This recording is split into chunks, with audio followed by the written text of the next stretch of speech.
Bit of a spooky old place, Uncle. Nothing to be afraid of.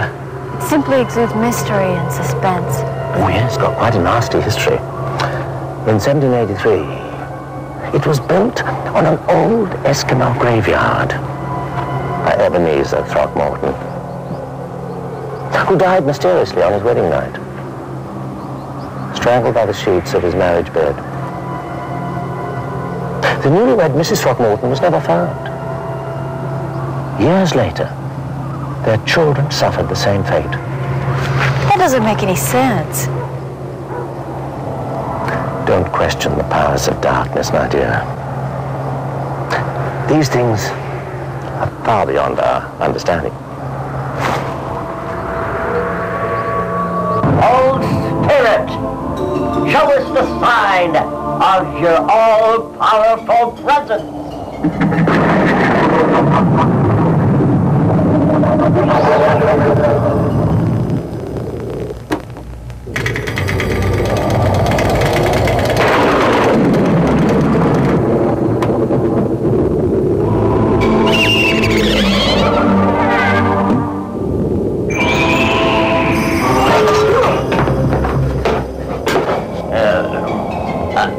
Spirits seem to be in a playful mood tonight.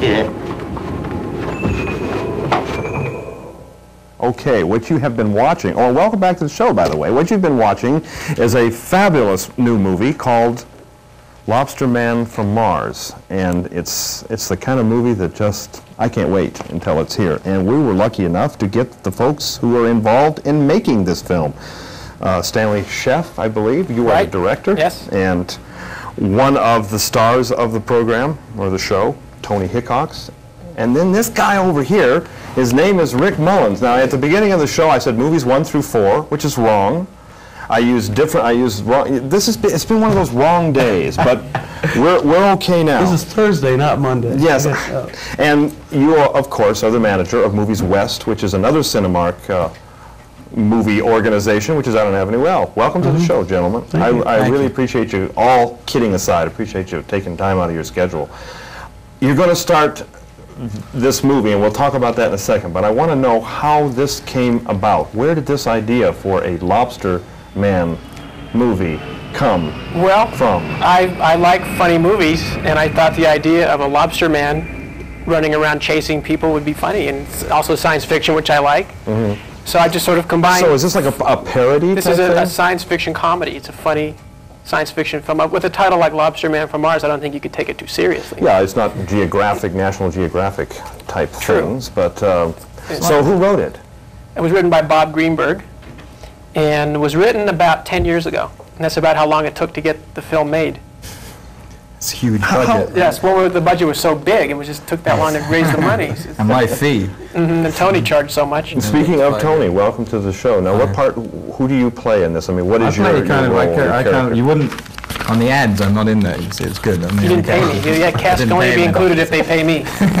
And for close-ups, which is why I don't get one.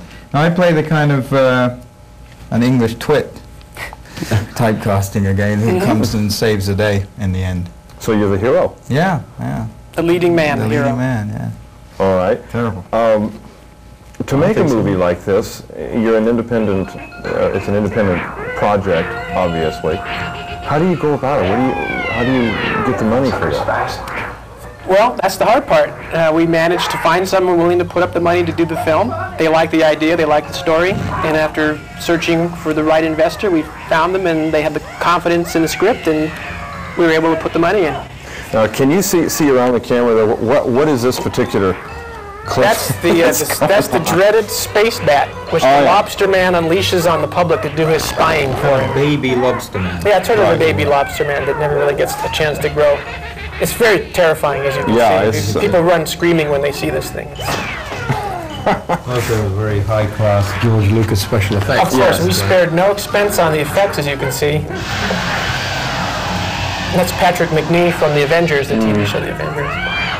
Now, Rick, you're going to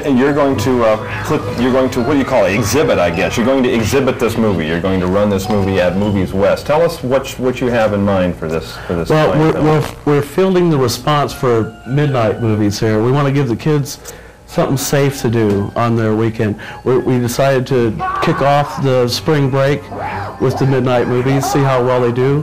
Hopefully Stan will make us up some more and try some other things. We're going to have petitions in the theaters. We like the public's response, what kind of midnight movies they'd like to see. Everyone's saying Rocky Horror Picture Show next. Well, of course. We're going to try and get that maybe. Things like that. We want to give kids something safe to do with their It's a great idea. Is this going to be all the theater, all the Cinemark locations, or how's that working? Are you just doing it at Movies West? Well, next week we want to try it at the movies 5 through 7, a 3D movie, Friday the 13th. We're going to play it on Friday the 13th. And we're going to try that over there. We're just feeling the response, and we think it's going to be good, and we'd like everyone to turn out and get this thing going. And the first one is going to be Lobster Man From Mars. From Mars, and that's when? That'll be this Friday, April 6th at midnight. In other words, tomorrow night. Tomorrow, and Saturday at midnight also. Fun for the entire family. Now, I mean, you can tell us, it's just us here, is there a sequel in the works? Is there Lobster Man 2? There's Lobster Man in the Return? Navy. Lobster Man in the Navy is planned. There's a whole series, and then Lobster Man at the circus, and then Lobster Man goes to Paris.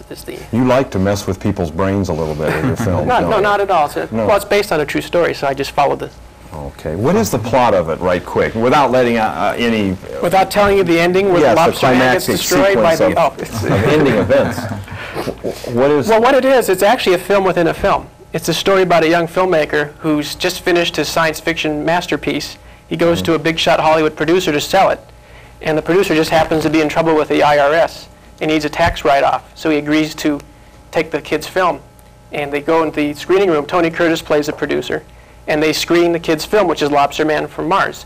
So now what we're seeing is this kid's idea of what a science fiction film should be based on his budget. So some of the ideas are a little strange, right? Some of the ideas are a little strange, so it's really a film within a film that Tony Curtis is watching in a screening room. There's layer upon layer, like I'm peeling an onion. Okay, well, it's Lobster Man. It's deep. Lobster Man from Mars. It happens, what, Friday night at midnight? And Saturday. You might right? want to mention Saturday. we're giving away a lobster dinner. Of course you Free are. Why am I not lobster surprised? At There's McDonald's. there's one character here who's been standing through this whole interview. We are out of time, but this is Front Row Joe right here, and we've got to give you a shot of him. And that costume has got to be about 900 degrees inside of it. Thank you, Front Row, for being on. All right, gentlemen, thank you so much Thank you. for taking the time. Hope you have a lot of success with it. Thank you. Okay, guys.